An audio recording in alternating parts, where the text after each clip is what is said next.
মন নাই যার ব্যথা নাই তার। মন না থাকলে ব্যথা পাবে? মন নাই পুতুলের, মন নাই ছবির, ওটা ছিঁড়ে ফেলাও দিলে কি ব্যথা পাই নাকি? একবার গ্রামে পুতুল নাচ নাইছে। এখন তো পুতুল নাচটা একটু কমিয়ে গেছে না? বগুলা একেবারে পুতুল নাচটার আড্ডা ছিল হচ্ছে বগুলা হাসকালি দিয়া পুতুল নাচ না। আপনাদের কাছে খুলে কই, ওই বেদের মেয়ে জ্যোৎস্না বই পুতুল বেশ নাচ আছে। বেদের মেয়ে জ্যোৎস্না আমায় কথা দিয়েছে, হাসি হাসি বলে জ্যোৎস্না ফাঁকি দিয়েছে। আরে নাচিয়ে নাচিয়ে সুতো দিয়ে দেখবেন কি কায়দা করে নাচায় কি ভাই, কায়দা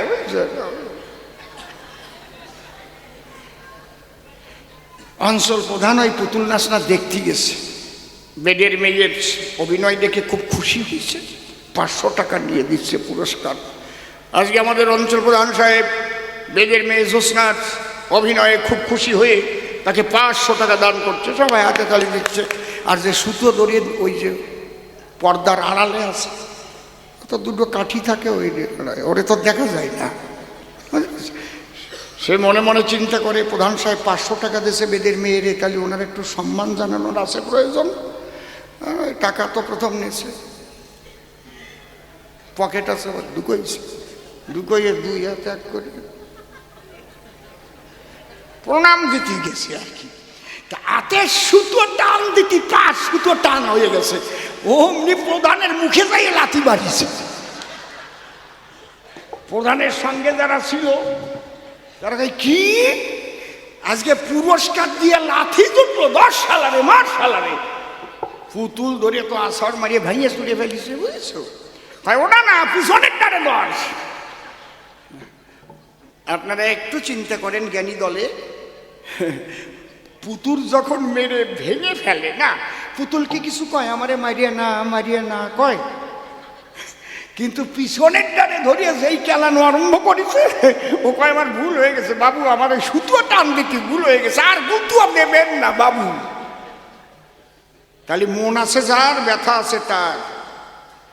তাহলে পুতুলের মন ছিল না বলে ওকে আছাড় দিয়ে ভেঙে ফেলে, কিন্তু ব্যথা নাই পুতুলের ভিতর। কথা বোঝা গেল কি? হ্যাঁ, কায়দা আছে, অত সোজা না, বুঝলে? সব জায়গায় সব যুক্তি খাটে না। একটা ছোট্ট গল্প মনে পড়েছে, কব না? থাক, কব না। আমার না এসব বাজে কথা ভাল লাগে না, লজ্জা করে কেমন। সত্যি ভাই, এইবার রস পাইছে, ভাবছে এইবার অসীম সরকার আইছে। কব সত্যি কব? ওই বুড়ি কয়, হ্যাঁ কব, ওই যে সাদা চাদর গায়ে দেওয়া বুড়ি আগে কয় কও। 2 বন্ধু নতুন বিয়ে করিয়ে গেছে পার্কে। তো পার্কে গেলি গল্প হয় না, তোর বউ কেমন, শালিরে আছে কেমন, কায়দা আছে।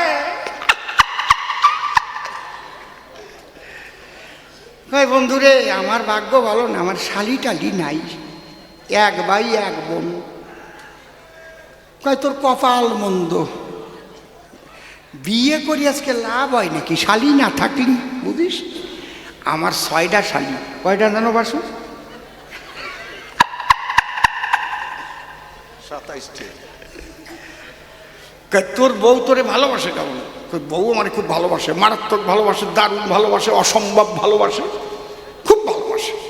বাড়ি গেলেই তাড়াতাড়ি ছুটি আসে, বোতাম খুলে দেয়, ঠান্ডার সময় জল গরম করে পাও ধোয়ে দেয়, আমার একটু অসুবিধা হলে ভাত টাত মাখায় খাওয়াই দেয়। কয় তোর শালি না থাকলে কপালটা ভালো রে, বউ তো তোরে ভালোবাসে। আমার বউটা মোটে ভালো না, আমার দিক তাকায়ও না, বোতাম খোলা তো দূরের কথা, 10 বার বাচ্চা এটাই পাই না। কয় তুই বউর সাথে আলাপ করিস কি কইয়ে? আলাপ জানিস এখনো? বউরি ডাক দিও একটু সুন্দর করিয়া। তুই কি তোর বউয়ের পুরো নাম ধরে ডাকিস নাকি? কথা তো তাই তো ডাক। না না না না, ওই তো হয় নাকি? আমার বউয়ের নাম যেমন সুচিত্রা, আমি ডাকি ওগো সুচি, সুচি তুমি কোথায় গো সুচি? আমার বউ কি আনন্দ পায়। এই পাড়ার সব মায়েরা অসুচি, আমি খালি সুচি। তাই না কত? আমার বউ যখন অসুচি হয় সেই সময় আমি সুচি কই, হয় না? অসুচি হয় না কি রে বাবা? সেই সময়ও সুচি কই, সুচি অসুচি। আমার বউ ভাবে কি ভালোটা বাসে, আমারে অসুচি অবস্থায় অসুচি কইয়ে ডাকে। কয় এইরকম ব্যাপার নাকি? তাহলে আমি আজকে বাড়ি যেয়ে ডাকবার নেই। ও যখন বাড়ি যাইয়ে ডাকিছে, জাটার বাড়ি খাইয়ে চোখ মুখ ফুলই নিয়ে আইছে। পরের দিন পার্কে আইছে, কয় তোর চোখ মুখ ডবল হয়ে গেছে কেন? কয় তোর জন্যই কইছে, তুই শিখই দিছিস। জাটার বাড়িতে দেখ মুখ টুক কাটিয়ে গেছে একদম। তোর বউয়ের নাম তো সুচিত্রা, তুই সুচি কইছিস। আমার বউয়ের নাম বিচিত্রা, আমি যাই ডাকিছি ও বিচি, ও মানে জাটার বাড়ি খাইছি। আমার বারোই কাম সারিয়ে দিয়েছে।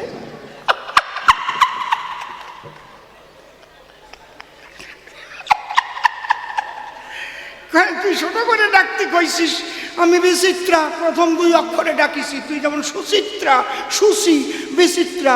আমি কইছি ও বিচি। আমার বউ কয় আমি তোমার বিচি, তোর এইবার বিচি। কি মাঝে মাঝে রস দেবো নাকি? নাকি দেব? হরি বল, হরি বল। কাই না কত, একটু রসের কথা না কহিলে কবি গান হয় না কোনো কালে। কি তখন ও আবার ডাক দিয়ে কয় তোর একটু ভুল হয়ে গেছে রে ওই জায়গায়। কেন? তোর পরের 2 অক্ষর বলা উচিত ছিল, প্রথম 2 অক্ষর ভালো শোনা যায় না। তুই বলতে পারতি চিত্রা, প্রথম অক্ষরটা বাদ দিতি, বি বাদ দিতি, বিচিত্রা নাম। শুনছ চিত্রা? কয় তা তো ঠিক, আমি ভুল করে বইছি তো, আমি শেষের অক্ষর বাদ দিয়ে প্রথম 2 অক্ষর কইছি। এই জন্য নারদ তোমারে করি মানে সব যুক্তি সব জায়গায় মেলে না, বুঝলে? দিলি তার মানে বাড়িও খাটি হয়। চুপ করে থাকেন সবে, ওর প্রত্যেকটার জবাব হবে। গেয়ে নেই আর একখানা গান, আরো গানের মধ্যে দিয়ে আমি যাব জবাব দিয়া। আপনারা বসে শোনেন যত ভক্ত প্রাণ। রাধে সব আছেন? হা হা হা।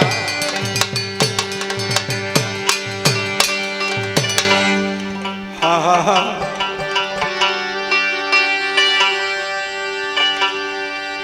হরিবল, হরিবল, হরিবল, হরিবল, হরিবল।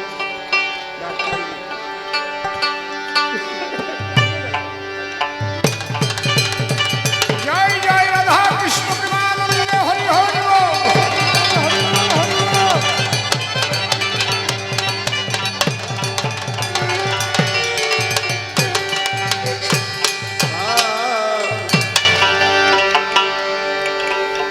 ও কত ভালো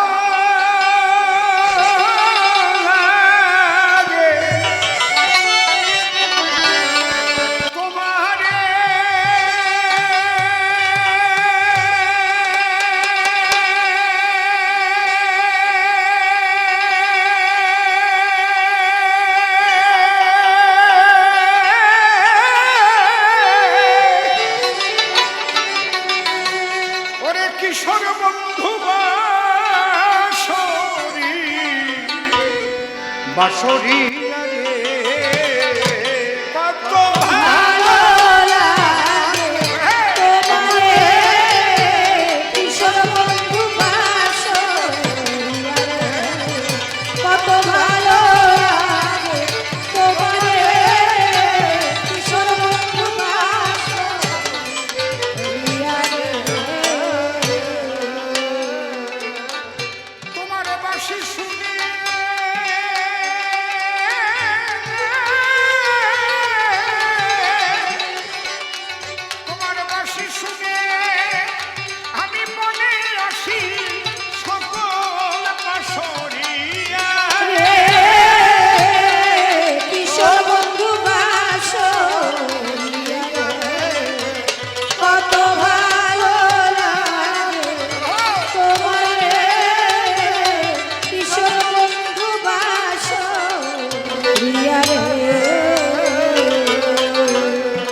রোজ বিকেলে এমনি করে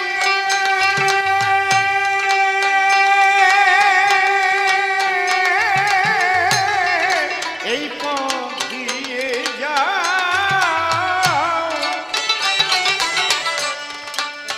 আর বাঁশি বাজাইয়ে বন্ধু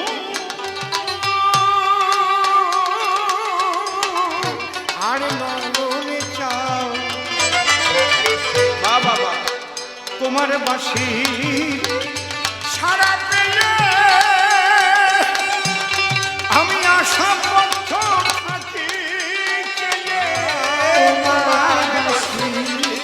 সারা পে আশা পথ থাকিছে তবে আসবে আবার এই পদে দে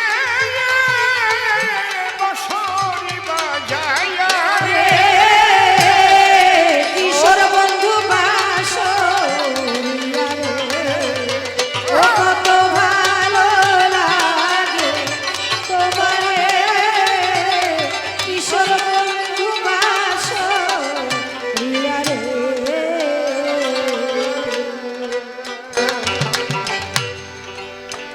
ওরে কি জানো কি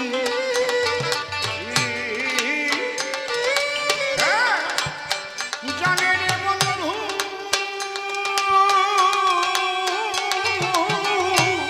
তোমার বাঁশের বাঁশির গানে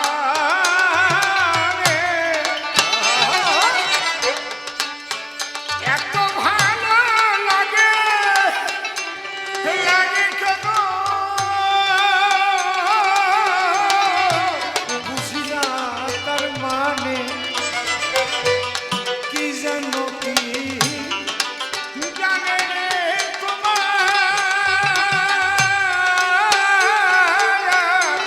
ওই বাঁশের বাঁশির গানে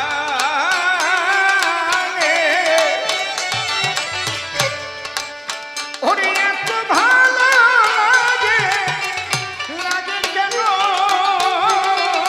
আমি বুঝি না তার মানে না বোঝাছে গানের ভাষায় কেন আমায় কাদায় হাসায় না বোঝাছে গানের ভাষায় কেন আমায় কাদায় হাসায় আমায় একেবারে ডুবায় একেবারে ভাষায় মরমে মারিয়া কিশোর বন্ধু বাঁশরিয়া রে কত ভালো লাগে তোমারে কিশোর বন্ধু বাঁশরিয়া রে আমি জীবনে দেখি নাই তোমায় বন্ধু তবু যেন চিনি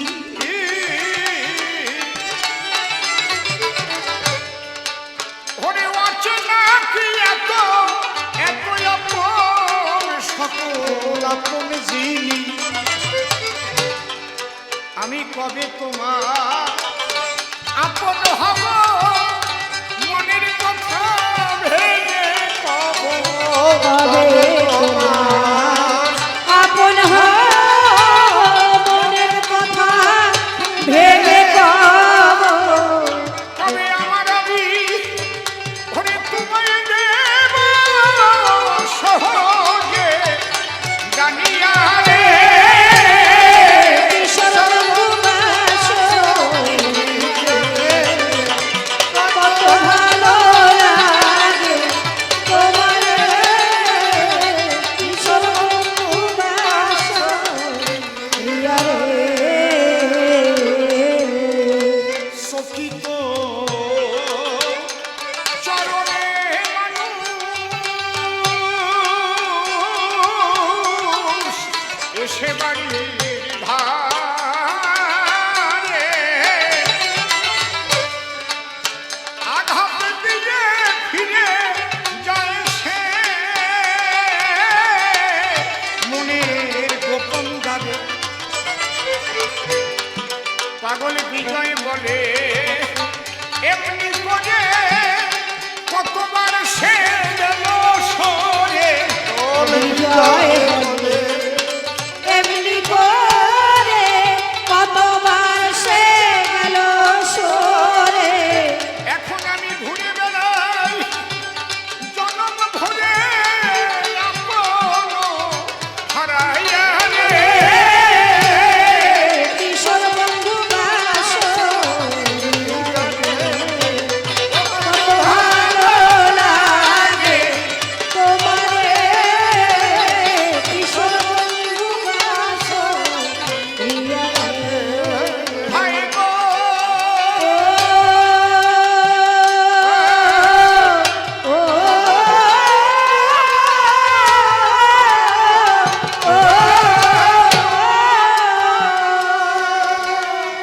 আমি পরিবেশন করে শোনালাম পাগল বিজয়ের গান। এবার কল্পনাতে এ সভাতে আমি কৃষ্ণ ভগবান। দ্বিতীয় প্রশ্নের জবাব দিলাম সভারই সজন। জীব দেহে প্রকৃতি রূপে রয়েছে যে মন, একাদশ ইন্দ্রিয়ের মধ্যে বলি তোমার ধারে। মনটা ভগবান নয় ইন্দ্রিয় বলে তারে। তৃতীয় প্রশ্ন করেছ তুমি দাঁড়াইয়ে সভায়, পক্ষপাতিত্ব দোষ নাকি লেগেছ শ্রীকৃষ্ণেরই গায়ে। কুরুক্ষেত্রে যুদ্ধ হলো তুমি প্রশ্ন করিলে তাই, আমি নাকি পাণ্ডবদের দলে গিয়ে ভালো কাজ করি না। নারদ মুনি এসে প্রশ্ন করে গেছে দান, তবে নিরপেক্ষ নই কই আমি কোনোদিনই ভগবান। আমার সংবিধান দেখো তুমি তারপরে বলো মোরে, আমি কি বাক্য উচ্চারণ করেছি অর্জুনের ধারে। যদা যদা হি ধর্মস্য গ্লানির্ভবতি ভারত অভ্যুত্থানম ধর্মস্য তদাত্মানাং স্বীয়মহং পরিত্রাণায় সাধুনাং বিনাশায় চ দুষ্কৃতায়। তাহলে কি নিরপেক্ষ কি? আমি দয়াল হরি সাধুর পরিত্রাণ করি, আর দুষ্কৃতির বিনাশ করিতে আমি আসি বারে বার। পরিত্রাণায় সাধুনাং বিনাশায় চ দুষ্কৃতাং ধর্ম সংস্থাপনায় সম্ভাবামি যুগে যুগে। আমি যে নিরপেক্ষ এটা কোথায় আমি বলেছি তার প্রমাণটা আগে দাও।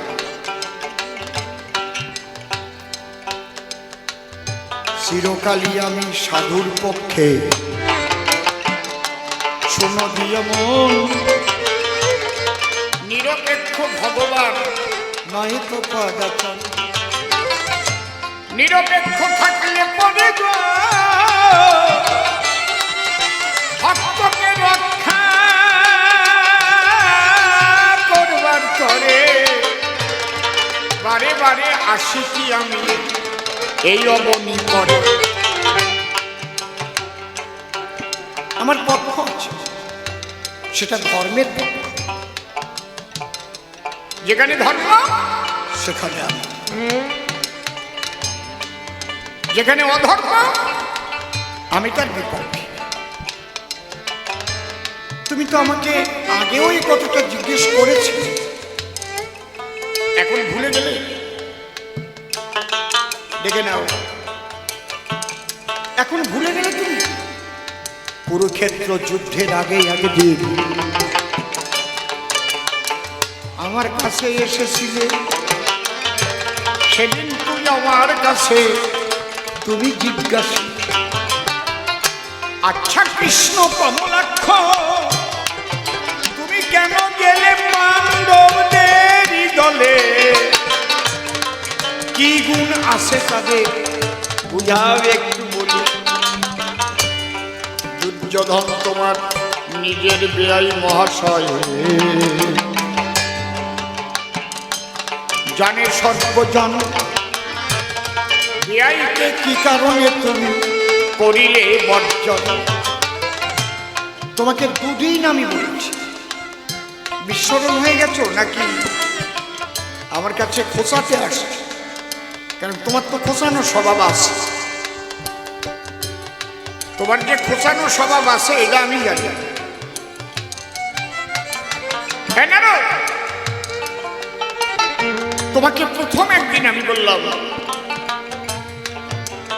সূচ সাদৃশ্য এক পাশে একটা ছোট্ট ছিদ্র একটা শলাকা দিয়ে তোমাকে পাঠালাম, মনে পড়ে?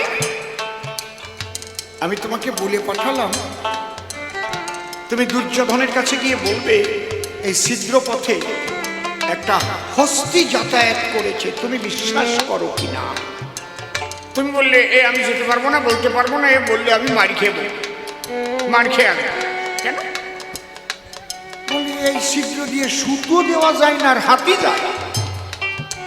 আমি বললাম যাও যাও গিয়ে বলো, কারণ ধর্মের প্রথমই হচ্ছে স্টেপ বিশ্বাস। যার মধ্যে বিশ্বাস জন্মে নাই তার শ্রদ্ধাও নাই, যার শ্রদ্ধা নাই তার সেবাও নাই। শ্রদ্ধার থেকেই তো সেবা কার্য নাকি? আমি যাকে শ্রদ্ধা না করবো, যার উপর বিশ্বাস না থাকবে, আমি কি তার সেবায় ব্রতী হব? যাও। নারদ গিয়ে ডাক দিয়ে দুর্যোধনকে বলেছিল, দুর্যোধন শোনো রাজন, এই ক্ষুদ্র ছিদ্র পথে একটা হস্তি যাতায়াত করেছে, তুমি বিশ্বাস করো? সেদিন দুর্যোধন বলেছিল কে আছিস, দড়ি নিয়ে আয়, এটাকে বেঁধে পাগলা গারদে ফেলে দে। তখন তুমি ছুটি আসলে আমার কাছে, আমি বললাম কি হয়েছে? বলে প্রভু বেঁচে এসেছি, প্রায় গেছিলাম পাগলা গারদে, দুকাটি পারলে আর আসতে পারতাম না। আমি বললাম ওই একই কথা যুধিষ্ঠিরকে বলবো। তুমি বলেছি না আমি পারবো না, ওখান থেকে কোনো মতে বেঁচে এলাম, কিন্তু ভীমের হাতের থেকে বাঁচতে পারবো না। আমি বললাম বলো, আমি তো আছি। তুমি যখন যুধিষ্ঠিরকে ওই একই কথা বললে, মনিটর দেন, যুধিষ্ঠির বলেছিল নারদ একটা কথা শোনো, এটা যদি পার্থিব জগতের কোন জীবের কথা তুমি বলো, কোন জীবের পক্ষে সম্ভব নয়। কাম সাগরে ডুবেছে যে জন, কাম ক্রিয়া কাম করে কাম ক্রিয়াতে মত্ত হয়ে রয়েছে সেজন, ভাবে ব্রহ্মচর্যের কি যে ওজন, ভাবে ব্রহ্মচর্যের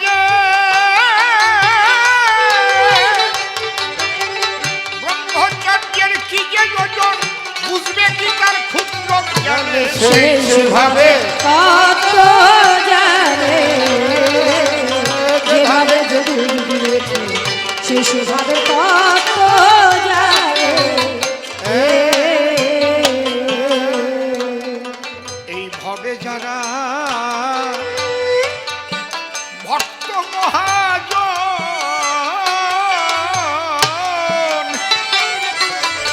সেই সে জানে নামের মর্ম, রসিক সুজন। হায় রে এই ভবে যারা ভক্ত মহাজন,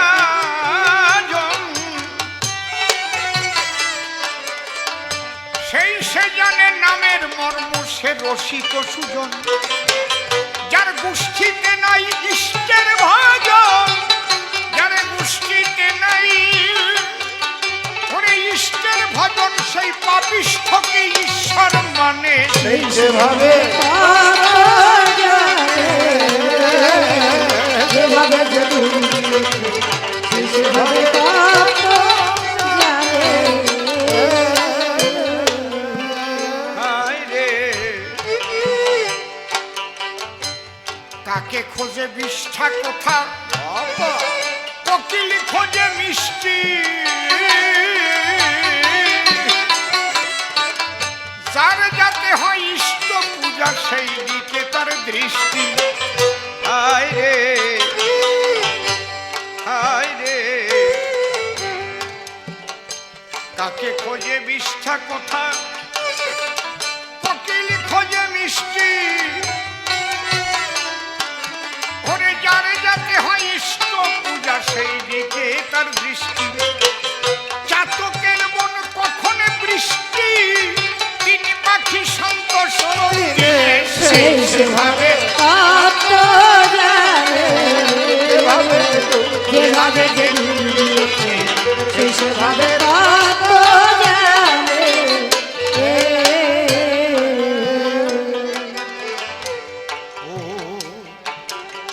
অধম সিম্বলে কলিকালে দেখি সত্যের পরাজয়, এই সত্যের বাক্য প্রকাশিতে প্রাণে জাগে ভয়। পাগল ভবা থাকলে আমার সহায়, পাগল ভবা থাকলে আমার সহায়, নির্ভয় চলব ভুবনে সেই সেভাবে তত্ত্ব জানে। যেভাবে যে ডুব দিয়েছে সেই সেভাবে তত্ত্ব জানে।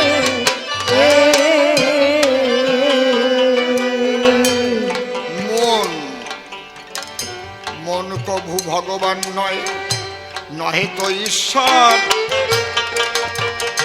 মননশীলতার জন্য মন এই দেহেরই ভিতর। আমি অসীম সরকার একবার 42 বছর আগে হবে কি তারও বেশি হতে পারে, দাইহাটে বাবা সুখদেব ব্রহ্মচারী ছিলেন। নাম শুনেছেন তো আপনারা? সুখদেব ব্রহ্মচারীর নাম শুনেছেন? মহামানব ছিলেন।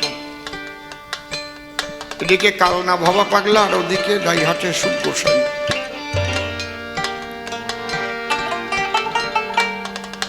আমি ওনাকে দেখতে গেলাম।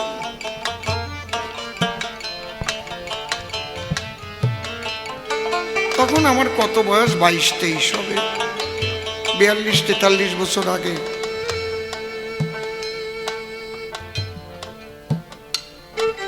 আগে ওনার শিষ্যদের কাছে আমি শুনে নিয়েছিলাম উনি কি খেতে ভালোবাসেন। আমি ঠিক সেই সেবার বস্তুগুলো নিয়ে গেছি, খাদ্য কি কি নিছি তার বলার দরকার না।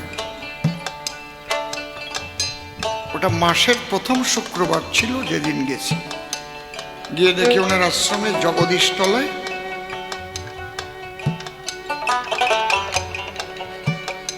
বড় ঘরে একটা বারান্দা, সেই বারান্দা একটা খাটের উপর উনি বসা আছেন আর ভক্তরা বসা রয়েছে। কাটোয়ার বাবু বলে একজন ওখানে আছে, সে নিচে বসে আছে। তো উনি আবার কাউকে পায়ে হাত দিয়ে প্রণাম করতে দিতেন না। আমি যখন দরজায় গিয়ে দাঁড়িয়েছি, আমি মনে মনে ভাবছি আমি কোনো জোর করব না, আমি ভগবান দর্শনে এসেছি।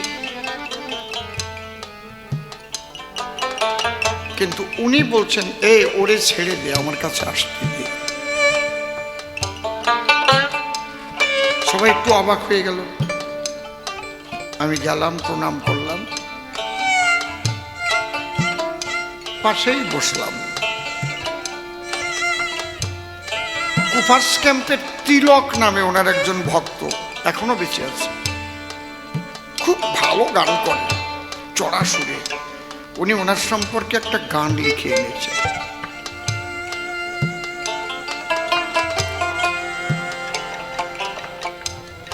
খুব সুন্দর গান উনি গেয়ে শোনালেন। গানের শেষে হচ্ছে, তোমার পদে আমি করেছি আত্মসমর্পণ,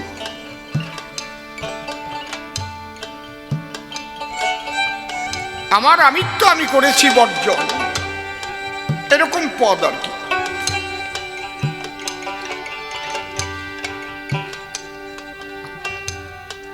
তখন উনি বলছেন ওনার সুগোসাইয়ের বাড়ি কোথায় ছিল সেসব দিয়ে পরিচয় দিয়ে গান টান প্রথম লেখা।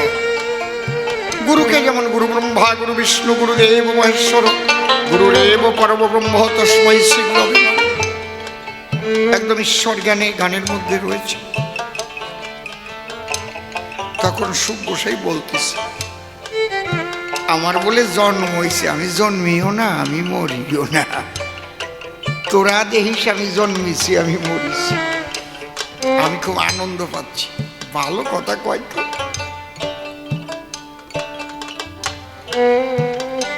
এই তো সাধুর কথা। কারণ সাধু তো যখন হয় তখন তো আর তার জন্ম মৃত্যু বোধ থাকে না, না, সে তো অমৃতস্য পুত্রায় ধামানি দিব্যানি তস্তু, সে অমৃত, সে তা বুঝতে পারে না, সে অমৃতের কণা। বলছে তিলক তুই তো গান লিখলি, আমি নাকি তোর মন, তোর মন আমি নাকি দেহ, সব করি। এত যদি বুঝিস তাহলে তোর কোয়া থাকবে না, তুই মুখ বন্ধ হয়ে যাবে। আর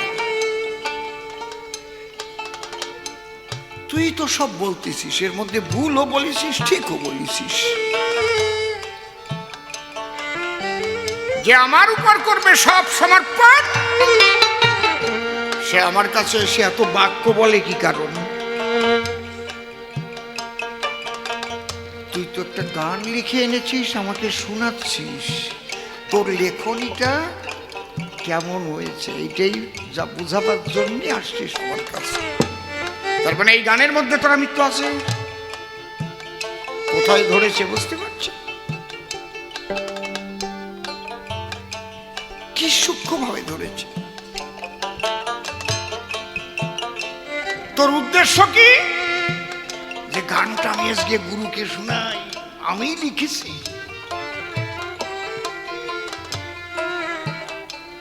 তাই তুই গাওয়ার জন্য ব্যাকুল হয়ে পড়েছিস। আমি তো বলি নাই তিলক তুই একটা গান লিখেছিস, গানটা একটু শুনো তো গাই। তুই তো শোনাবার জন্য ব্যাকুল হয়েছিস। যদি আমার উপর সব নিয়ে থাকিস তাহলে আমি তো বলবো। মুখ দিয়ে বলা যায় আত্মসমর্পণ আত্মসমর্পণ। আমি যে কয়টা কথা যুধিষ্ঠিরের বলে গেছি, ওই জায়গায় দাঁড়াও তো, কয়জন দাঁড়াতে পারো? 5টা ভাই সবার মধ্যে বসা আছে, সেই সবাই দ্রৌপদীর বস্ত্র হরণ করছে। দুর্যোধনের নির্দেশে সেই সভা মধ্যে দুঃশাসন এসে দ্রৌপদীর বসন উলঙ্গিনী করার জন্য টানছে। ভীম গদা নিয়ে উঠেছে, দাদা এ তো সহ্য করা যায় না, রাখ তোর গদার জোর কতক্ষণ? পরমাত্মা রূপে দেহের মধ্যে আমার কৃষ্ণ আছে যতক্ষণ, তার উপর কর আত্মসমর্পণ। মুখ দিয়ে বলা যায়, অত সোজা না। অর্জুন হাতে নিয়েছে ধনুর্বাণ, আমরা 5 ভাই সভাস্থান যজ্ঞ শ্রেণীর অপমান। যুধিষ্ঠির বলছে ক্ষান্ত হও,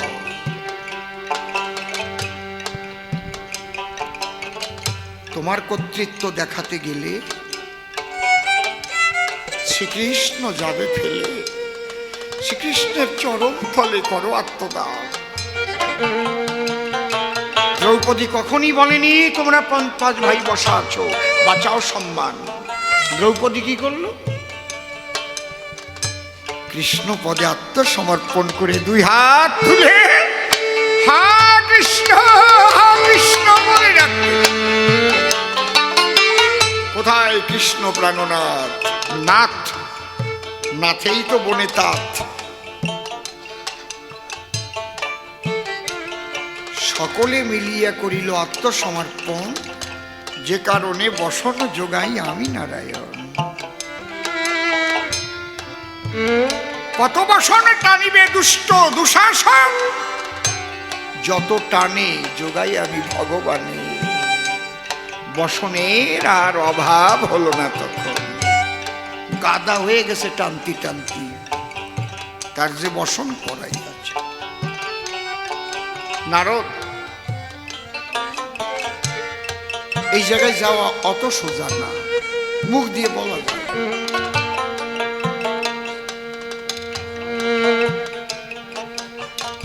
আমার প্রথম শ্লোকটাই তুমি বোঝো না। মন করতি পাপানি মন লিপ্পন্তে পাতকাম, মনই পাপ করে পাপে লিপ্ত হয়। মনমনা ভুক্তা নচা পুণ্য না পাতকা, যে আমাতে মন নিবিষ্ট করে তার পাপ পুণ্যের উপরে সে বসবাস করে। আমি থাকি কোথায়? প্রতিটি জীবের দেহের মধ্যে আমি বাস করি। কি রূপে? পরমাত্মা রূপে। আমি সাক্ষী স্বরূপ আছি চুপে চুপে। এই জন্য আমার বিচার করতে কোনো সাক্ষীর প্রয়োজন হয় না, আমি তো দেখতে পাচ্ছি তুমি কি করছো। জীবাত্মার শক্তি সীমিত। জীবাত্মা জড়দেহে কর্ম করে, কর্মফল ভোগ করে, আর সেই কর্মফল দেবার তরে প্রতি দেহে পরমাত্মা রূপে আমি বিরাজ করি সদায়। কেমন থাকি? যেমন কাঠের মধ্যে আগুন থাকে, দুধের মধ্যে ঘৃত থাকে, ঠিক তেমন আমি জীব দেহের মধ্যে থাকি। আমাকে দেখতে পারে না, কে পারে? দুগ্ধ মন্থন করতে হয়, দধি পাতাইয়ে মন্থন করতে হয়, তারপরে মাখন ওঠে, ওই যে জাল দিলি ঘি হয়।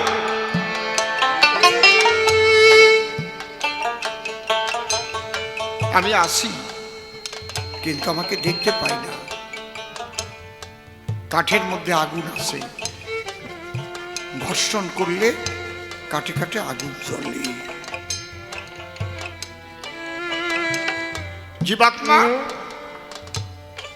পরমাত্মার অনুচিত, অনু অনু পরমাত্মা বিভু। বলে আমার ঈশ্বর বলবে না, আমি এত মা বাবার দ্বারাই জন্ম নেই না। না, তোমার ভগবান বলা হয়তো, তোমাকে সম্মান করা হয়তো, কিন্তু সম্মান বেশি দিন টেকবে না। তুমি দুর্যোধনকে সাপোর্ট করে কথা করছো।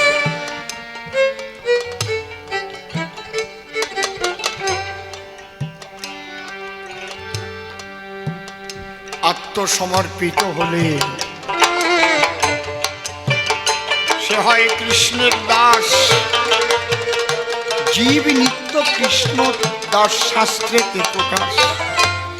জীব নিত্য কৃষ্ণ দাস, ইহা ভুলি গেলা।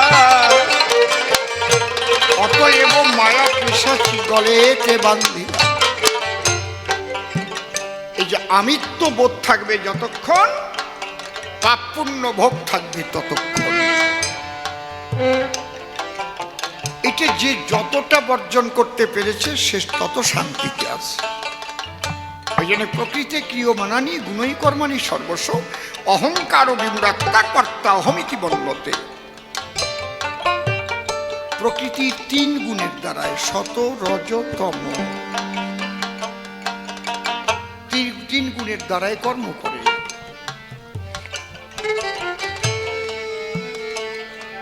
জীব আমি করি, আমি পারি, এই অহংকার বশতই জীবের কর্মফল ভোগ করতে হয়। এই আমিত্ব যখন স্বামিত্বে হয় লয়, কেমন? একটা সাগরের মধ্যে কল্পনা করেন 1000 কলসিতে জল ভরে, কলসির মুখ আটকাইয়ে দিলেন তার সেগে। একটু দেখে নাও, কলসির মুখ একদম সিল করে দিয়ে ভিতরে জল সাগরের মধ্যে ফেলে দিলেন। কলসির ভিতরেও জল, কলসির বাইরেও জল। ভিতরের জল ছটফট করছে, আমি একটু সাগর চাই, আমি একটু সাগরের জল চাই। কিন্তু ওই যে মাটির চারা দিয়ে, ঠিক করো মেশিনারি, মাটির আবরণ দিয়ে ঘেরা আছে,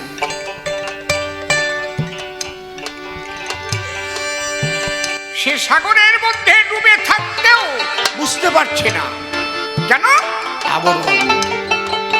আমরা প্রত্যেকেই ব্রহ্ম সাগরেই আছি, প্রত্যেকে। সর্বম খল্লু ইদম ব্রহ্ম। এই জন্য মানুষ যখন সাধু হয়ে যায় দুইবার পাগল হয়। একবার পাগল হয় তাকে পাবার জন্য, নদী যেমন সাগরকে পাবার জন্য পাগল হয়ে ধায়, দুই কুলের ঘর বাড়ি ভাসিয়ে দিয়ে কারো বাদ মানে না। একবার পাগল হয়, আর সাগরকে পাওয়ার পরে সেই তরঙ্গে মিশে আর একবার পাগল হয় না।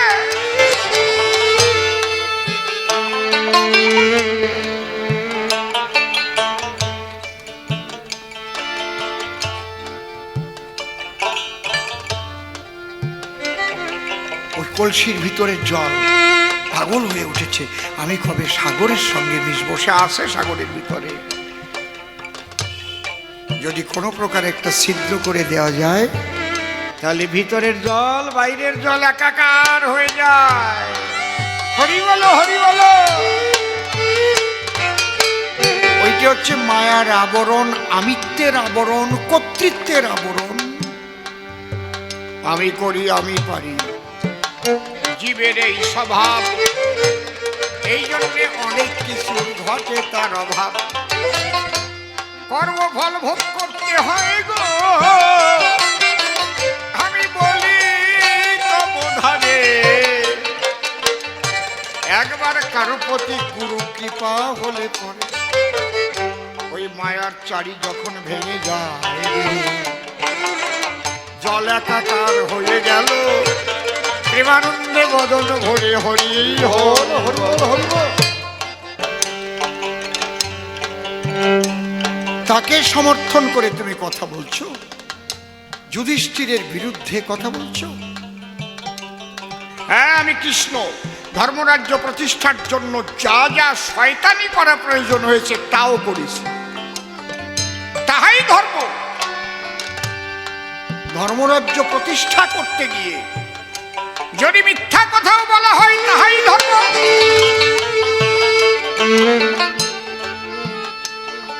ধর্মকে প্রতিষ্ঠা করতে গিয়ে তুমি যেটা করবে সেটাই ধর্ম।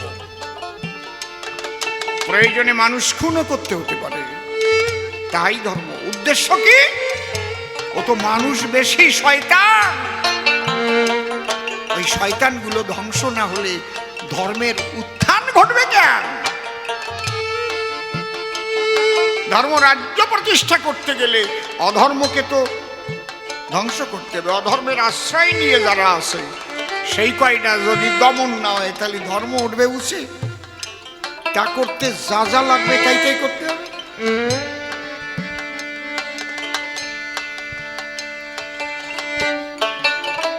তবে ভীষ্ম সাধু, নিঃসন্দেহে সাধু। যে কয়জন কৃষ্ণকে চিনত ভগবান জ্ঞানে তার মধ্যে ভীষ্ম একজন, বিদুর একজন। এরা জানতো শ্রীকৃষ্ণ পরমেশ্বর স্বয়ং ভগবান, কিন্তু ভীষ্মের কিছু করার ছিল না।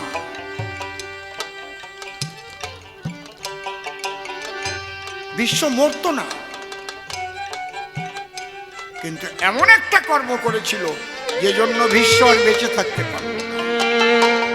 কাশী রাজার 3টি মেয়ে বিয়ে দেবে বলে কি ঘটনা ঘটেছিল জানেন জ্ঞানী দল। বীর্য শুল্ক করেছিল গো, কত বীরেরা সেথায় এলো, সারা দেশের বীরদের নিমন্ত্রণ দিল। অম্বা, অম্বিকা, অম্বালিকা বলল সমস্ত বীরগণ আমার বাড়িতে এসে করবে রণ। যে বীর সবাইকে হারিয়ে দিয়ে জয়যুক্ত হবে সেই বীর আমার 3টি মেয়ে করে বিয়ে অঙ্ক সাইনি করে ঘরে ফিরে যাবে। সবার নিমন্ত্রণ ছিল, কিন্তু ভীষ্ম নিমন্ত্রিত ছিল না। কেন ছিল না? বিশ্বের প্রতিজ্ঞা আছে, জীবনে নারী অঙ্গ স্পর্শ করবে না, সে তো বিয়ে করবেই না। তাহলে যে জায়গা বিয়ের ব্যাপার সেই জায়গায় তারা নিমন্ত্রণ করবে কেন? আর তোমার চুলকনি উঠলো কেন ওই জায়গায় যাবার জন্য? একটুখানি ভুলের তরে অনেক বিপদ ঘটে, ভুল করেছে যারা তারা ভুক্তভোগী বটে। একটুখানি অনাদরার একটু অবহেলা ঘুচিয়ে দিতে পারে মনের সকল লীলা খেলা। একটুখানি স্নেহের হাসি গো, একটু ভালোবাসা এই দুনিয়ায় গড়তে পারে শান্তি সুখের বাসা। বিশ্বরত্ন ওই বাড়িতে হাজির হলো। দেখি সবাই বিশ্বকে দেখি তাজ্জব বনে গেল, কি উনি এখানে এলেন কেন? অনেকে তো ভয় পেয়ে, বিয়ে তো দূরের কথা, ভয়তে জীবন নিয়ে পলাইছে।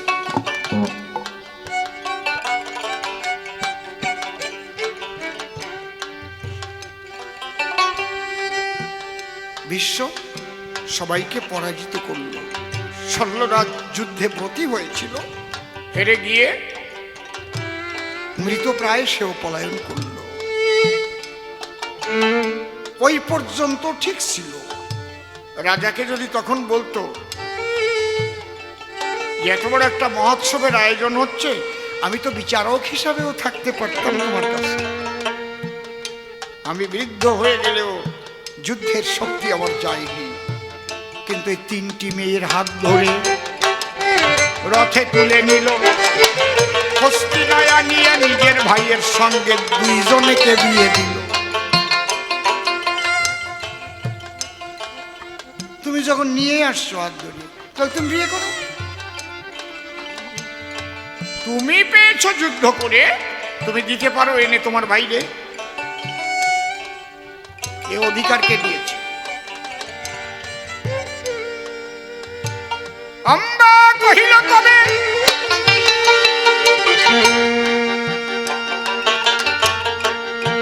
হে মহাপুরুষ, আগে কি ছিল না হুঁশ?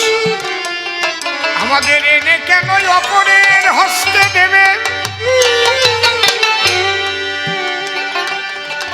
নারীর সম্মান দান করো, স্ত্রী রূপে তুমি গ্রহণ করো।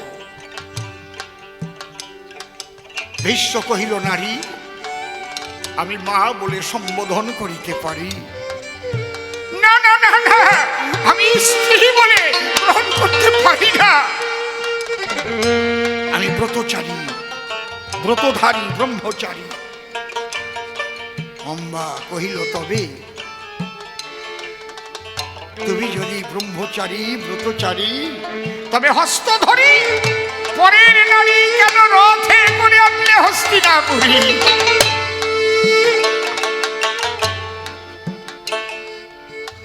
ওই অম্বা পরশুরামের কাছে গিয়ে বিচার দিল।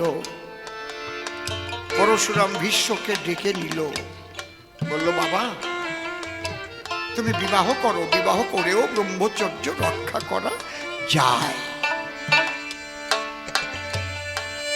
তাতে দিল না বিশ্ব সায়। এই যে গুরুবাক্য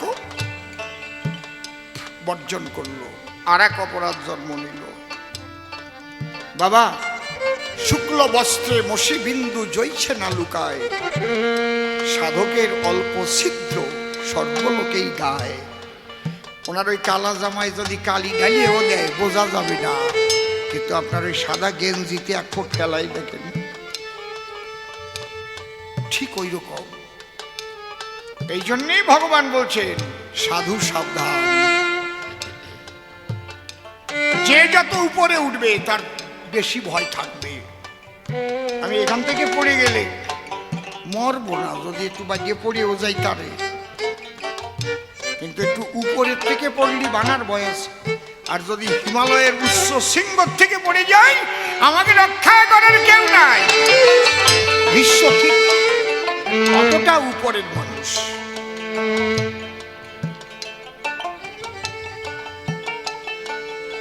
পরশুরামের সঙ্গে যুদ্ধ পর্যন্ত করল বিশ্ব। যদিও বৃদ্ধ পরশুরাম হেরে গেল, অম্বাকে বলল, মা মা তুমি শিবের সাধনা করো, আমি তোমাকে আশীর্বাদ করছি। অম্বা তখন শিব সাধনায় মগ্ন হয়েছিল। স্বয়ং শিব কৈলাস হতে খুশি হয়ে এলো। বলো মা কি চাও? বলে আমি চাই ভীষ্মের মৃত্যু, আর কিচ্ছু চাই না। ও 3টি নারীর জীবন নিয়ে খেলা করেছে। বলছে মা তাহলে তুমি এই দেহ থাকতে তো হবে না, তোমার এই দেহ ত্যাগ করে নূতন দেহ ধরে শিখণ্ডী রূপে করিবে জন্মগ্রহণ। কুরুক্ষেত্র যুদ্ধ হবে, বিশ্ব ধনুর্বাণ নিয়ে আসবে, তুমি তার সামনে দাঁড়াবে যখন, সে ধনুর্বাণ ছেড়ে দেবে, অর্জুনের স্বরে স্বরে সরসজ্জায় পতিত হবে। আমার কোনো দোষ আছে? কৃষ্ণের দোষ আছে কি? কন কি আপনারা? আমার শিষ্য একটা হইছে, আমার দোষ দিয়ে গেছে, ভালো শিষ্য, ভালো কায়দার শিষ্য, বুঝেছেন? যে কারণে ভীষ্মের মৃত্যু হয়েছিল, কালেকেও পঞ্চস্বর আমার হরণ করতে হলো। শিবের বাক্য ছিল রে নারদ, ভীষ্মের মৃত্যু হইবে নিশ্চয়, যা যা করলে মরে আমি তাই করেছি কৃষ্ণ কালকায়। বহুযুদ্ধে অভিমন্যুর পতন হবে, কারণ ও তো অভিশপ্ত জীবন নিয়ে এসেছে। গুরু বৃহস্পতির স্ত্রীর প্রতি তার যে কুদৃষ্টি, বৃহস্পতির অভিশাপেই চন্দ্র মর্তধামে জন্মগ্রহণ করেছিল। কুরুক্ষেত্রে যারা মরেছে, কেউ মরেছে কর্মের চাপে, কেউ মরেছে অভিশাপে, কেউ মরিবার তরে জন্ম লইয়াছে ওই কুরুক্ষেত্র শহরে। কর্ণ পরশুরামের অভিশাপ ছিল, যে জন্যে কর্ণকে মরতে হলো। বলতে গেলে কয়েক ঘন্টা আরো কেটে যাবে, 11টা বেজে গেছে দেখিলাম, তাই ভেবে আগামীকাল 4টের সময় দেবেন দর্শন, যাতে 10টার মধ্যে গান শেষ হয়, শোনেন সুধীজন। বেশি রাত্রি হলে পরে মানুষ সবাই শুনতে পারে না, এই জন্য আগে আগে গানের দিকে হইবেন রওনা। নিমন্ত্রণ দিয়ে জানান সভ্য সবার ঠাই, একবার প্রেমানন্দে উলুধ্বনি হরি হরি চাই। 2 দিন গান হলে প্রথম দিন হয় না মিলন, আগামী দিন মিলন গাইব আমরা 2 জন। আগামীকাল আমার সঙ্গে নির্মল সরকারের হবে, গৌর লীলা নিয়ে আলোচনা হবে। আপনাদের নিয়ে গেলাম সেই নিমন্ত্রণ। প্রথম দিনের গান এখানে করব সমাপন। প্রথম দিনের গান আমাদের সাঙ্গ হয়ে গেল, প্রেমানন্দে ভক্তবৃন্দে হরি হরি বলো। এত বড় ভালো মানুষ হয়? দুর্যোধনের চরিত্র অতীব পবিত্র। ও বাবা, কৃষ্ণ পদ্মনেত্র, কিন্তু তোমার কাছে নাই মনের মতন। আচ্ছা বলুন তো আপনারা, এরকম নিরপেক্ষ মানুষ হয় যে নিজে হাতে তালি দিয়ে দুঃশাসনকে ডেকে নিয়ে বলছে, যা এখনই পাণ্ডবকে ডেকে আনবি, আমরাও ভাইয়ে ভাইয়ে হব মিলন। আর এই যে এই কৃষ্ণ ভগবান, খুলে বলি সবার সন্নিধান, আপনারা যেমন ভাবছেন আসলে তা নয় তেমন। দেখলেন, ওই কৃষ্ণ চেয়ে দেখে সর্বনাশ। এইভাবে যদি ওদের হয়ে যায় মিলন, তাহলে তো কুরুক্ষেত্র যুদ্ধ হবে না। এই করে বিবেচনা অমনি সরস্বতীকে করেছে স্মরণ। এই কৃষ্ণ তখন দুষ্ট সরস্বতীকে ডাক দেয়। যখনই দুষ্ট সরস্বতীকে করেছিল স্মরণ, ওই দুষ্ট সরস্বতী কাছে এলো, এসে তখন অভিমন্যুর যুব ব্যবহার করেছিল।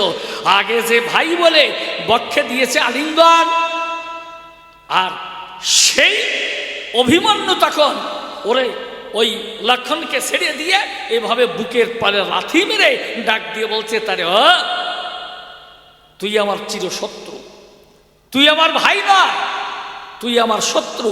লাভ দিয়ে তখন ওই যে রথের পরে উঠে গেল, গিয়ে ওই ধনুর্বাণ ধারণ করেছিল, যখনই করেছে বাণ নিক্ষেপ লক্ষণের এই বুকে আমূল বিদ্ধ হয়ে সত্য কথা বুঝাই কয়ে অমনি মাটিতে গিয়ে হয়েছে লুণ্ঠন। মাটিতে লুটিয়ে পড়ে যখন বাবা বাবা বলে চিৎকার করে সহসা, আর এদিকে তো আত্মহারা ছিল ওই রাজা দুর্যোধন। কেননা বলছে ওরা ভাইয়ে ভাইয়ে মিলে গেছে। খুলে বলি, তোর কাছে দুঃশাসন, এখনই পাণ্ডব শিবিরে গিয়ে ওদের নিয়ে এইখানে করবি আগমন, আমরাও ভাইয়ে ভাইয়ে মিলিত হব। সেই আনন্দে আত্মহারা হয়ে আছে, দেখেছেন? এমন সময় লক্ষণ যখন কাতর স্বরে চিৎকার করে বাবা বাবা বলে অধরে, এই সকাতরে যখন করল উচ্চারণ, এভাবে কাতর ধ্বনি শুনতে পেয়ে সহসা দুর্যোধন ওদিকে তাকিয়ে দেখে লক্ষণের বক্ষ বানে বানে বিদীর্ণ হয়েছে, আর মৃত্তিকায় কদলী বৃক্ষ সম হয়েছে লুণ্ঠন। মাটিতে লুটিয়ে পড়েছে, বানে বানে জর্জরিত। এই সময় দুঃশাসনকে ডাক দিয়ে বলছে, কোথায় সপ্তরথী? খুলে বলি সভা সম্প্রতি সপ্তরথীকে দুর্যোধন আদেশ দিল তখন যে আমার ভ্রাতুষ্পুত্র নয়, ও আমার শত্রু। জগতে মানুষ সব সইতে পারে, কিন্তু পুত্র শোকের যাতনা সইতে পারে না। কখন? কি বাবা বলুন, ঠিক কিনা? সব সইতে পারে, কিন্তু পুত্র শোকের যাতনা সইতে না রে। এই সপ্তরথীকে আদেশ দিল তখন সপ্তরথীকে নিয়ে তখন ঘিরে নিয়েছিল। আপনাদের কাছে বলা ভালো, এরপরে হয়েছিল অভিমন্যুর পতন। এই যে যুদ্ধ শুরু হয়ে গেল, দেখেন, কারণ পাণ্ডব পক্ষের বা কুরু পক্ষের কারো কিন্তু এ পর্যন্ত ঘটে নাই মরণ। প্রথম রক্ত কে দিল? রাজা দুর্যোধনের পুত্র, কনিষ্ঠ পুত্র, সে হল লক্ষণ। সেই যন্ত্রণা সইতে না পেরে ওই সপ্তরথীকে পাঠিয়েছিল তখন অভিমন্যুর ধারে। কৃষ্ণ, তা তুমি বললে কেন? ওদের তো হয়ে যেত মিলন, আর তো যুদ্ধ হতো না। কি বাবা, তাই তো? কিন্তু তুমি বললে কেন দুষ্ট সরস্বতীকে করে আনয়ন?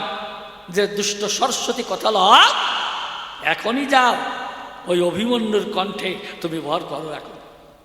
আর সেই অভিমন্যুর জিহ্বায় ভর করেছিল, অমনি লক্ষণকে ছেড়ে দিয়ে লাথি দিয়ে ফেলে দিল, ধনুর্বাণ ধরে বাণ ছেড়ে দিল। তখন এই লক্ষণ লুটিয়ে পড়ে, যখন সকাতরে বাবাকে করেছিল স্মরণ, তাই দেখে অমনি বলেছে, দেখে কোথায় সপ্তরথী?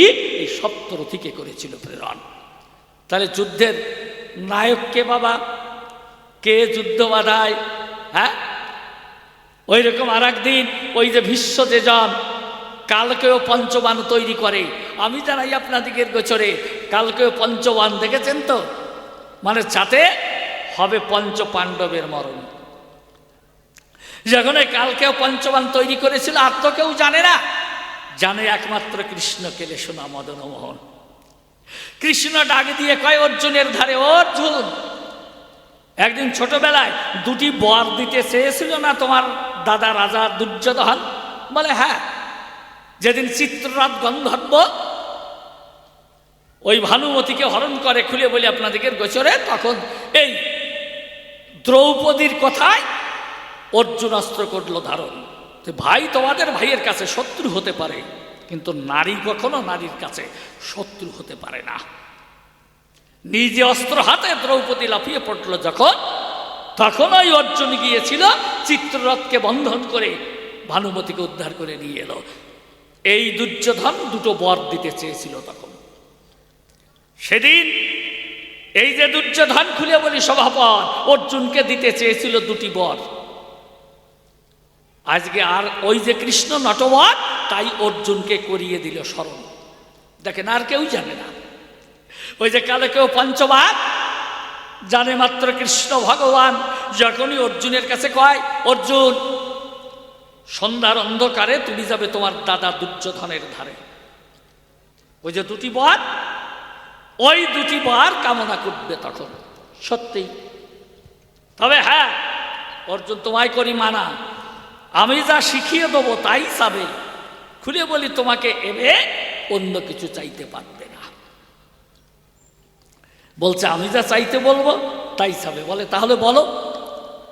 শ্রীকৃষ্ণ বলছেন একবারে দুর্যোধনের মাথার মুকুট চাইবে, আর আরেকবারে দুর্যোধনের অঙ্গের রাজ পোশাক চাইবে। ক্ষুণ্ণ হলো ওই অর্জুনের মন। অর্জুন মনে মনে ভাবে এই চেয়ে কি আর রাজা হওয়া যাবে? হ্যাঁ, কৃষ্ণ মাধবে এ কি চাইতে বলল ওই দুর্যোধনের স্বজন। যা হোক, তবুও সন্ধ্যার অন্ধকারে যখন গেল, গিয়ে তখন ওই দুর্যোধনকে বলেছিল, দাদা তুমি দুটি বর আমাকে করতে চেয়েছিল অর্পণ। বলে হ্যাঁ, আজকে বর চেয়ে নিবি। এই রাজা দুর্যোধন বলছে বল, দুটো বার অবশ্যই তোকে করবো অর্পণ। একবারে তুই আমার রাজ্য চাবি, সিংহাসন চাবি, তোরে তাই করবো অর্পণ। আর একবারে তুই আমার প্রাণ চাইবি, আমি হাসতে হাসতে তোর হাতে প্রাণ দান করব। বলে এত বড় ভালো মানুষ হয় কোনো জন? দুর্যোধনের চরিত্র খুব খারাপ। এ দলে থাকবে কেন? তোমার দরকার তোমার বগ্নিপতির দলে দেওয়া, আত্মীয়করণ। বুঝলেন? উনার দরকার হলো আত্মীয়করণ। যে রাজা দুর্যোধন বলতে পারে যে বর চাইবি, কথা দিয়েছিলাম তোরে, বল একবারে তোকে আমি এই রাজ্য এবং রাজ সিংহাসন অর্পণ করব, আর একবারে আমি আমার প্রাণ দেব। ওই পিছনে দাঁড়িয়েছে শ্রীকৃষ্ণ, ডাক দিয়ে বলেছে, ও সখা মনে আছে তো কি বলেছিলাম? চমকে উঠছে অর্জুন। মানে ভাবছিল যাক সুযোগ পেয়েছি যখন, আর যুদ্ধ করে করব কি, এইভাবেই চাইয়ে নেই। কিন্তু যেই পিছন থেকে কৃষ্ণ সাড়া দিয়েছে তখন বলছে না দাদা ওটা নয়। বলে তাহলে কি চাস? বলে একবারে আমি তোমার এই মাথার রাজমুকুট চাই, আর একবারে তোমার অঙ্গের রাজ পোশাক চাই। বলে ও তাই? দুর্যোধন করে বিবেচনা, অর্জুন রে এইরকম ক্ষুদ্র চাওয়া, এইরকম ক্ষুদ্র মনোবৃত্তি তোর হতে পারে না। ঠিক আছে, যা চায় কানাই হবে তাই। দেখেছেন, নিজে তখন নিজে হাতে মাথার রাজমুকুট খুলে অর্জুনের হাতে দিয়েছে তুলে, নিজের অঙ্গের রাজ পোশাক খুলে ওই অর্জুনের হাতে তুলে দেয়। অর্জুনও তাই বুকে জড়িয়ে ধরে যখন শিবিরে এলো ফিরে, ডাক দিয়ে কয় কৃষ্ণের গোচরে, ও সখা এই দিয়ে কি রাজা হওয়া যায়? নাও। বলে না, রাজা হবে না, রাজা সাজবে। বলে কেন? যে ওই যে তোমাদের দাদু ভাই ভীষ্ম কালেকো পঞ্চবার, ওই ভীষ্মদেব করেছেন নির্মাণ, আগামীকাল যুদ্ধে যাবে তোমাদের 5 ভাইয়ের প্রাণ, তাই তোমাদের আমি করলাম রক্ষণ। দেখলেন তখন করল কি? সত্যি ওই দুর্যোধনের পোশাক পরে অর্জুন সন্ধ্যার পরে ধীরে ধীরে ওই ভীষ্মের শিবিরে গিয়ে দিল দর্শন। ওদের কিন্তু 105 ভাইয়ের চেহারা প্রায় একই রকম। 105 ভাইয়ের চেহারা প্রায় একই রকম। যদি একরকম পোশাক পরিধান করে তাহলে চিনিয়ে বের করা যায় না কারণ। আরে সন্ধ্যার পরে বুড়ো মানুষ চোখে দেখে কম। ওইখানে যখনই গেল ডাক দিয়ে বলেছিল, ও দাদু ভাই তুমি যে কালকেও পঞ্চমান নির্মাণ করেছ, ওটা আমার হাতে করো অর্পণ। কেননা তুমি বুড়ো মানুষ চোখে চোখে দেখো না, রাতের বেলায় যদি ওই পঞ্চমান কেউ করে চুরি, এই জন্য আমি বলি তোমার বরাবরই ওটা আমার করো অর্পণ। অন্তরে দেখো ভেবে সকালবেলায় যখন যুদ্ধে যাবে এই বান এনে তোমার হাতে করিব অর্পণ। দেখলে তখন ওই বান দিয়ে দিল। ওই নিয়ে যখন সরিয়ে গেল অর্জুন, এইবার আবার কৃষ্ণ হলে এসে ভীষ্মকে কয় যে, ও ভীষ্ম। বলে কে যাবে? কৃষ্ণ। বান কে নিয়ে গেল? বলে কেন? রাজা দুর্যোধন। যে না, ও দুর্যোধন নয়, ও অর্জুন।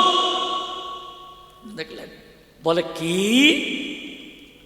শোনো কৃষ্ণ, তুমি কৌশল করে যেভাবে এটা করলে চরাচরে, আমিও প্রতিজ্ঞা করলাম আগামী যুদ্ধে তোমাকে অস্ত্র ধারণ করাবো।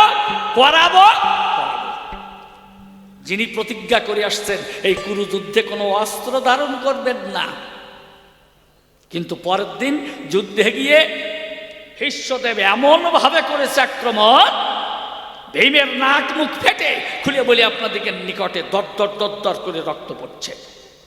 ওই যে কৃষ্ণ নারায়ণ করে দেখে বিবেচনা, এ তো আর একটারও রক্ষা করা যাবে না, নিজে লাভ দিয়ে রথ থেকে নিচে পড়িয়ে অমনি রথের চাকা ধরিয়ে মানে সুদর্শনকে আহ্বান করে।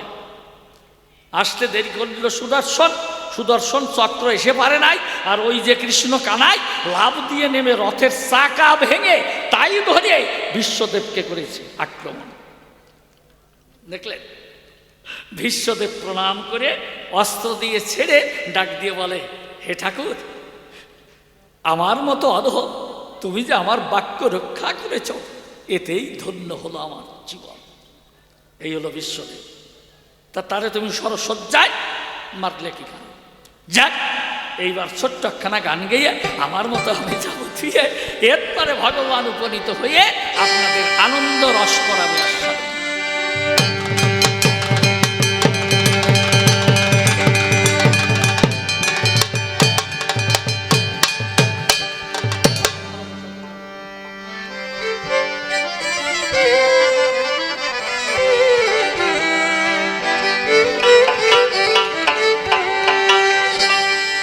ওরে ভালোবাসায় ঘটালো কি জ্বালা, প্রাণ সই রে, কার গলায় পরাবো ভালোবাসায় ঘটালো কি জ্বালা, প্রাণ সই রে, কার গলায় পরাবো মালা।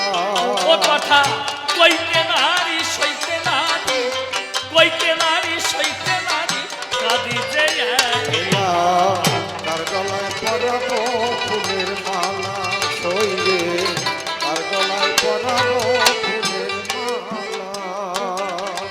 জ্যোৎস্না স্নাত শিউলি ধরা চাঁদিনী রাতে হারাইয়েছি প্রাণ বন্ধু অচেনা পথে।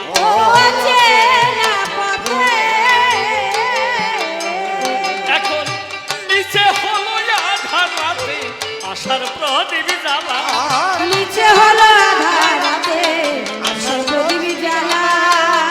আর কি আসবে প্রাণ বন্ধু, আর কি আসবে প্রাণ বন্ধু, ফুল ঝরিবার বেলা।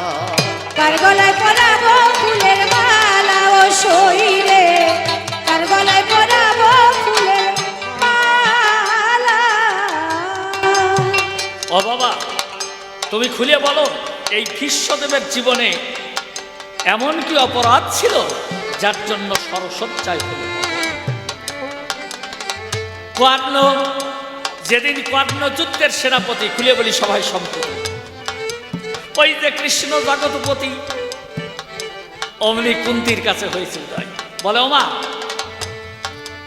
আমি আর পারলাম না। বলে কৃষ্ণ কি?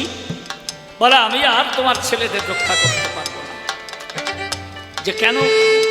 যে এতদিন যুদ্ধের সেনাপতি ছিল ভীষ্ম দাদু ভাই, সে তোমার ছেলেদের ক্ষমা করেছে, কোনো অসুবিধা হয় নাই। কিন্তু আগামীকাল যুদ্ধের সেনাপতি হলো কর্ণ।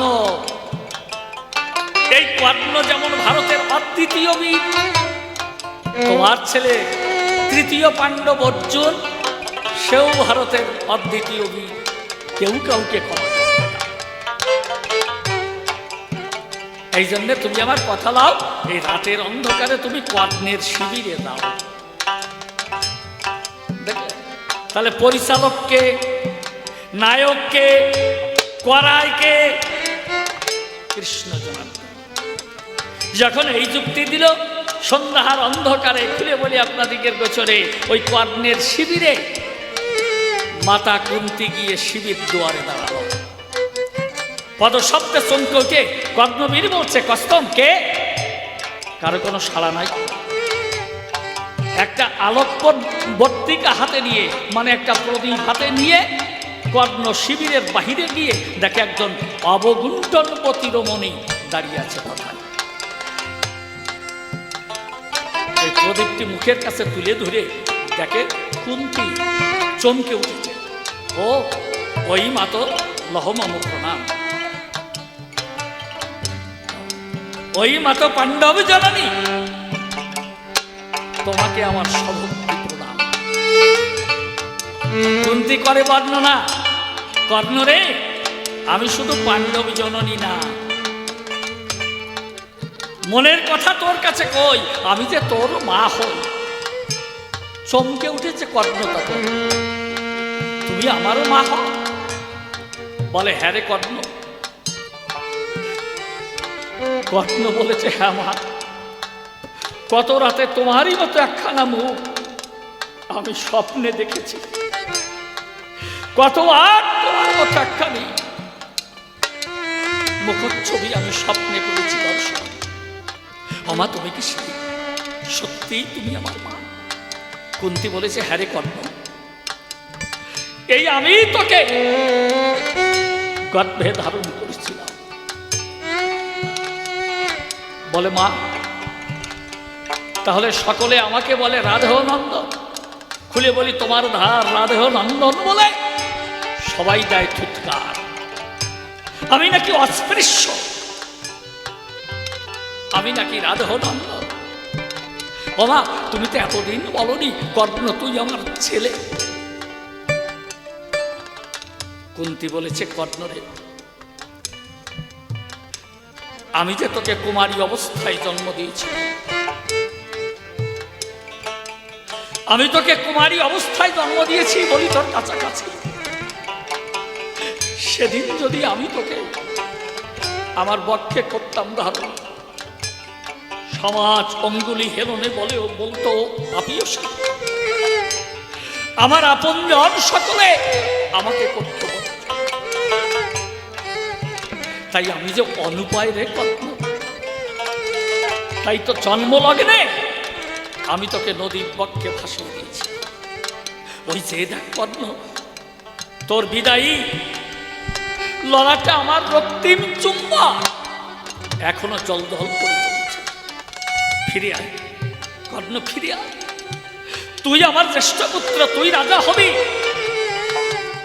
যুধিষ্ঠির তোর কনিষ্ঠ ভ্রাতা, তোর মস্তকে ধরবে ছত্র। আয়, ফিরে আয়। কর্ণ বলেছ হো মা, এলে যদি তা বলো তো আমার বাবাকে। কুন্তী বলেছে তোর পিতা ওই দিনমণি সূর্যদেব। বলো মা, এলে যদি আর একটু আগে এলে না কেন? দিগন্তে দিনমণি উদিত থাকতে, মানে সূর্য আকাশে থাকতে তুমি কেন এলে না? আমি আমার দু চোখে চলে অর্চনার থালা ভরে অর্ঘ্য সাজিয়ে ধরে ধরে আমার মা বাবার যুগল তাৎপর্য আমি পূজা করে যেতাম। আমার যে সে আশা হলো না। সবাই যেভাবে রাধহ নন্দন বলে আমাকে ফুৎকার দেয়, সকলের লাঞ্ছনা গঞ্জনা অবহেলায় আমার হৃৎপিণ্ড থেকে রক্তক্ষরণ হতে হতে আজ যে পদ্ম প্রস্ফুটিত হয়েছিল, আমি নিজ হাতে ওই প্রস্ফুটিত পদ্ম অর্চনার ভরে আমি তোমাদের পাদ পদ্মে অঞ্জলি দিয়ে যেতাম। বাবা,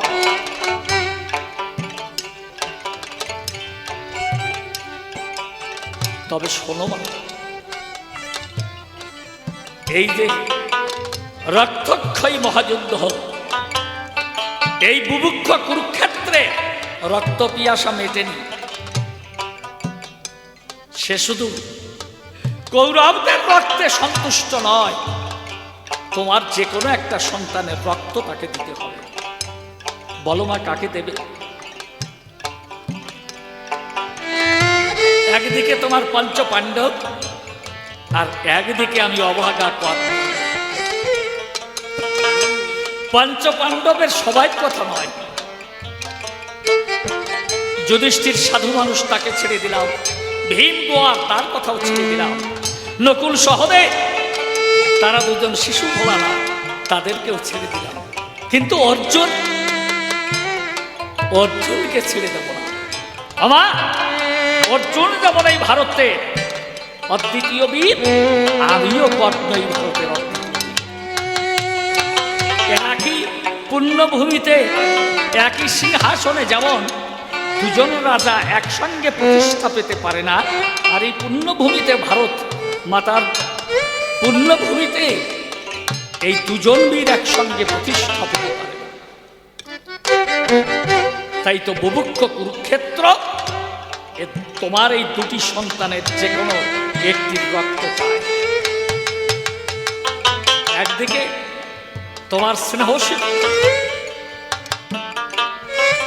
বাক্য সুধায় পরিপুষ্ট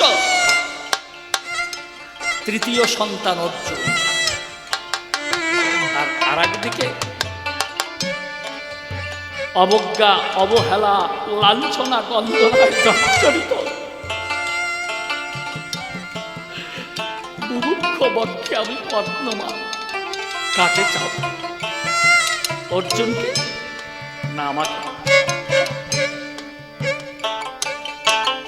কুন্তী বলেছে, কর্ণ রে বাবা, আমাকে ক্ষমা কর, আমি ফিরে যাচ্ছি।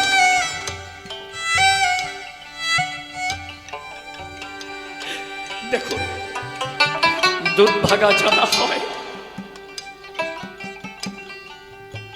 এক সময় গর্ভধারিণী জননীয় উপেক্ষা ভরে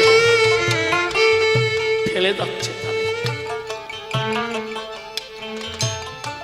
তাই বলছে, আমি ফিরে যাচ্ছি, আমাকে ক্ষমা কর। কর্ণ বলেছে, দাঁড়াও না, আমি দাতা কর্ণ, খালি হাতে তোমাকে ফিরিয়ে দেব না। লাঞ্ছনা গঞ্জনায় সিঞ্চিত যেমন আমার দুর্ভাগ্য জীবন, আমি সেই লাঞ্ছনা গঞ্জনা দিয়ে তোমাকে তাড়িয়ে দেব। ওই বুভুক্ষ কুরুক্ষেত্রে রক্ত পিয়াসা মিটাইয়ে অর্জুনকে আমার নিজের জীবন উৎসর্গ করে অর্জুনকে তোমার বুকে দান করে গেলাম। অর্জুনকে তোমার বুকে দান করে গেলাম।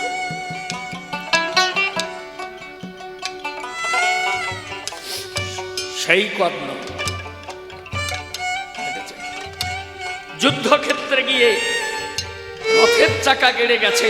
কর্ণ এই ভগবান শ্রীকৃষ্ণের কাছে চেয়েছে সময়, বলে, হে ঠাকুর, কথা লও, তুমি আমাকে একটু সময় দাও, আমি রথের চাকাটা ধাক্কা দিয়ে তুলে দিই। বলছে, হ্যাঁ ঠিক আছে, সময় দিয়েছে। কর্ণ রথ থেকে নেমে গিয়ে চাকা ধরে ধাক্কা দিচ্ছে। অর্জুন তাকিয়ে আছে, যেটা যুদ্ধের নিয়ম, অস্ত্রহীনকে তো অস্ত্র দিয়ে আঘাত করা যাবে না। আর যিনি কৃষ্ণ কেলেশোনা ভক্তের ভগবান, তিনি করে ছলনা, তিনি কি করেছেন?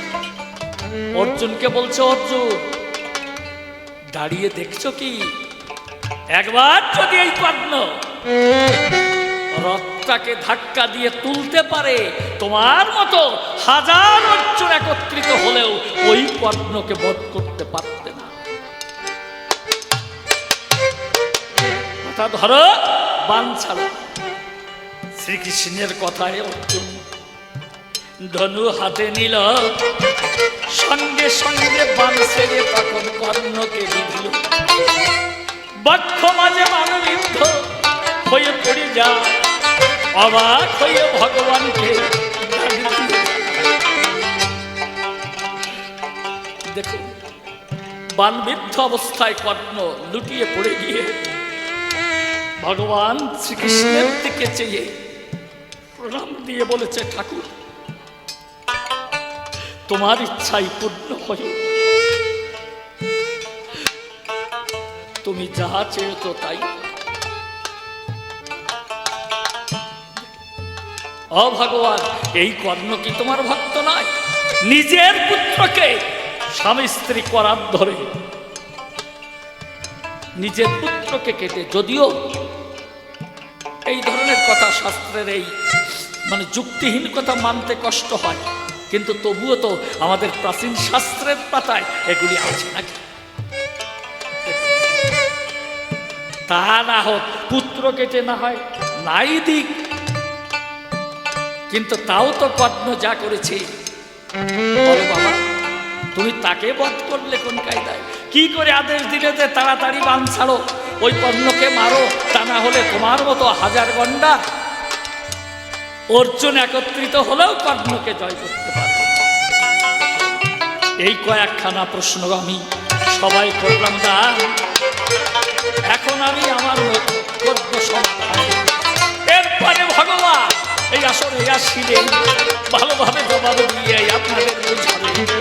তবে আর বেশি বলে আমার দরকার নাই, আমার মতো আমি এখন ছেড়ে দিয়ে যাই। এখন ভগবান দিয়ে দর্শন কথা দিয়ে আপনাদের করবে আনন্দবর্ধন। এইখানে আমার কথা সাঙ্গ হয়ে গেল। রাধা গোবিন্দ প্রেমানন্দে হরি হরি বল, হরি বল, হরি বল, হরি বল। হরি বল।